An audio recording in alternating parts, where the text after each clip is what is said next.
नमस्कार। आज हम एक ऐसे भारतीय क्रिकेटर की कहानी में थोड़ा गहरे उतरेंगे जिनके बारे में शायद आज उतनी बात नहीं होती, लेकिन जो अपने समय के 20वीं सदी की शुरुआत के एक सितारे थे, राजकोट के अमर सिंह। जी हाँ, और हमारे पास एक दिलचस्प लेख है जो उनके जीवन, उनके करियर और उनके असर पर काफी अच्छी रोशनी डालता है। और ये समझना ज़रूरी है कि वो किस दौर में आए थे। भारत में क्रिकेट तब ज़्यादातर शाही घरानों का, राजा महाराजाओं का खेल माना जाता था। बिल्कुल। पहले टेस्ट कप्तान सीके नायडू थे, लेकिन टीम में महाराजा, राजकुमार भरे होते थे। तो ऐसे माहौल में एक सामान्य पृष्ठभूमि से, एक साधारण परिवार से आकर इतना बड़ा नाम बनना, हाँ, ये अपने आप में बहुत बड़ी बात थी। यकीनन। और सोचिए, 1932 में वो इंग्लैंड में प्रोफेशनल लीग क्रिकेट खेलने वाले पहले भारतीय बने। ये तो कमाल ही है। हाँ, और उनकी गेंदबाजी का ऐसा खौफ था कि महान इंग्लिश बल्लेबाज वैली हैमंड, उन्होंने कहा था कि उनकी गेंदें ऐसे आती थीं जैसे प्रलय का वज्रपात। वाह, प्रलय का वज्रपात। चलिए इस कहानी को थोड़ा और समझते हैं, उनके सफर को करीब से देखते हैं। जरूर। तो अमर सिंह सिर्फ गेंदबाज नहीं थे, लेख बताता है कि वो एक बेहतरीन बल्लेबाज भी थे और फील्डिंग भी जबरदस्त तेज तर्रार थी उनकी। हाँ, एक कंप्लीट पैकेज थे वो। और मोहम्मद निसार के साथ उनकी जोड़ी, अरे वो तो भारतीय क्रिकेट की शायद पहली असली तेज गेंदबाजी जोड़ी मानी जाती है। दोनों मिलकर कहर बर पाते थे। सही। अच्छा, लेख में उनके शुरुआती जीवन का भी जिक्र है। सौराष्ट्र उस वक्त के गुजरात की रियासतों में क्रिकेट का काफी जोर था, है ना? हाँ बिल्कुल। नवानगर के जामसा, रणजी, जिनके नाम पर रणजी ट्रॉफी है, वो वहीं से थे। तो क्रिकेट का माहौल तो था। अमर सिंह का पूरा नाम था अमर सिंह लद्दाबाई नाकुम। जन्म 1910 में, राजकोट में। और पिताजी ठेकेदार थे, कोई शाही कनेक्शन नहीं। जी नहीं, बिल्कुल साधारण परिवार। और एक दिलचस्प बात यह है कि राजकोट के एल्फ्रेड हाई स्कूल में उनके कोच थे वेलजी मास्टर। उन्होंने अमर सिंह को कहा कि तुम बल्लेबाजी छोड़ो, तेज गेंदबाजी पर ध्यान दो। जबकि अमर सिंह खुद तो बल्लेबाज बनना चाहते थे शुरू में। अच्छा, ये तो उल्टा हुआ। और फिर वो सामने कैसे आए? एक किस्सा है शायद। हाँ, बड़ा मजेदार किस्सा है। राजकोट और पोरबंदर का मैच चल रहा था। राजकोट की हालत पतली थी, विकेट गिरते जा रहे थे। तो अमर सिंह, जो तब छात्र थे और मैच देख रहे थे, उन्होंने कहा, मैं खेलूंगा। अरे वाह, दर्शक से सीधे मैदान में। हाँ, और टीम ने शायद मजबूरी में ही सही मौका दे दिया। अच्छा। वो मैदान पर उतरे, फटे पुराने कपड़े, जूते भी ठीक नहीं थे, लेकिन उन्होंने ऐसी धुआंधार बल्लेबाजी की कि सब हैरान रह गए। कमाल है। और उसी मैच को देख रहे थे नवानगर के प्रिंस दलीप सिंह, जामरंजी के भतीजे, खुद भी बहुत बड़े क्रिकेटर थे।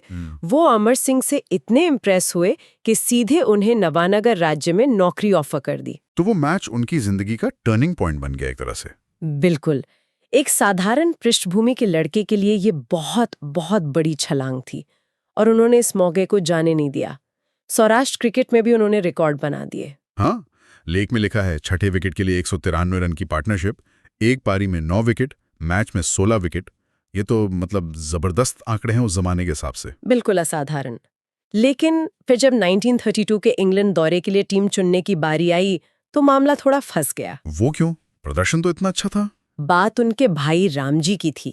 वो भी तेज गेंदबाज थे, और उन्होंने अपनी तेज गेंदबाजी से पटियाला और पोरबंदर के महाराजाओं को काफी परेशान किया था मैदान पर। तो वो महाराजा लोग रामजी से खुश नहीं थे। अच्छा, तो भाई की नाराजगी का असर अमर सिंह पर? हाँ, ऐसा ही कुछ। तो सिर्फ रामजी का भाई होने की वजह से अमर सिंह का सिलेक्शन खतरे में पड़ गया था। ये तो अजीब बात है। फिर कैसे हुआ सिलेक्शन? फिर से प्रिंस दलीप सिंह काम आए। उन्होंने पोरबंदर के महाराजा को मनाया, जो उस दौरे के कप्तान भी बनने वाले थे। दलीप सिंह ने यहाँ तक कह दिया कि अगर अमर सिंह दौरे पर अच्छा प्रदर्शन नहीं करते तो उनका सारा खर्चा नवानगर राज्य देगा। अरे वाह, ये तो बहुत बड़ा भरोसा दिखाया उन्होंने। यकीनन। और अमर सिंह ने इस भरोसे को बिल्कुल कायम रखा। हाँ, लॉर्ड्स में भारत का वो पहला ऐतिहासिक टेस्ट मैच, उसमें कैसा प्रदर्शन रहा उनका? बहुत ही शानदार। दोनों पारियों में 2-2 विकेट लिए, सबसे ज्यादा ओवर फेंके उन्होंने। और फिर जब भारत मुश्किल में था दूसरी पारी में, तो बल्ले से 51 रन बनाए, टॉप स्कोरर रहे। गेंद और बल्ले दोनों से कमाल किया। बिल्कुल। आंकड़े शायद पूरी कहानी न बता पाए, लेकिन वो उस दौरे पर भारत के सबसे अहम खिलाड़ी, सबसे बेहतरीन ऑलराउंडर बनकर उभरे। ये साबित हो गया कि वो सिर्फ घर के शेर नहीं है। और इसी प्रदर्शन ने इंग्लैंड में दरवाजे खोल दिए उनके लिए प्रोफेशनल क्रिकेट के। जी हाँ, 1934 में लैंकाशायर काउंटी की एक जानी मानी टीम है कोलने क्रिकेट क्लब, उन्होंने अमर सिंह को साइन कर लिया। ये बहुत बड़ी बात थी। और लेन हेटन जैसे दिग्गज ने कहा कि आज दुनिया में अमर सिंह से बेहतर गेंदबाज कोई नहीं है। ये तो मतलब किसी भी भारतीय खिलाड़ी के लिए बहुत बड़ा सम्मान रहा होगा। बहुत ही बड़ा। सोचिए उस जमाने में ये सुनना, वो 4 साल लैंकाशायर के लिए खेले, फिर 1 साल बर्नले के लिए। लोग उन्हें देखने के लिए मैदान पर आते थे। वो एक स्टार बन गए थे वहां। वो अपनी पत्नी मणिबेन और बेटे विजय को भी इंग्लैंड ले गए थे साथ में।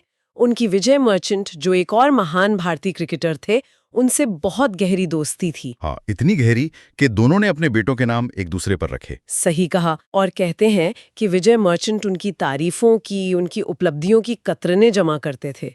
तो अमर सिंह बड़े विनम्र भाव से कहते थे, तुम रखो ये, मैं तो इससे भी बेहतर रिकॉर्ड बनाऊंगा। क्या आत्मविश्वास था। लेकिन अफसोस ये सफर बहुत लंबा नहीं चल पाया। हाँ, यही सबसे दुखद बात है। सिर्फ 29 साल की उम्र थी उनकी, एक शादी से लौटे थे और कोई बुखार हुआ, टाइफाइड या निमोनिया जैसा कुछ, और उसी से उनका निधन हो गया। महज 29 साल में एक इतना प्रतिभाशाली करियर अचानक खत्म हो गया। हाँ, बिल्कुल अचानक। उन्होंने कुल 7 ही टेस्ट मैच खेले भारत के लिए। हाँ, सिर्फ 7।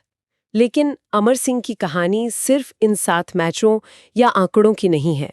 वो एक तरह से पथ प्रदर्शक थे, एक पायनियर। सही। उन्होंने ये दिखाया कि अगर प्रतिभा और जुनून हो तो आपकी पृष्ठभूमि, आपके सीमित मौके, ये सब बाधाएं पार की जा सकती हैं।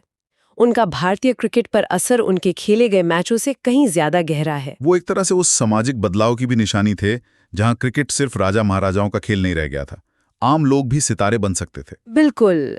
उनकी विरासत बहुत बड़ी है, एक प्रेरणा है।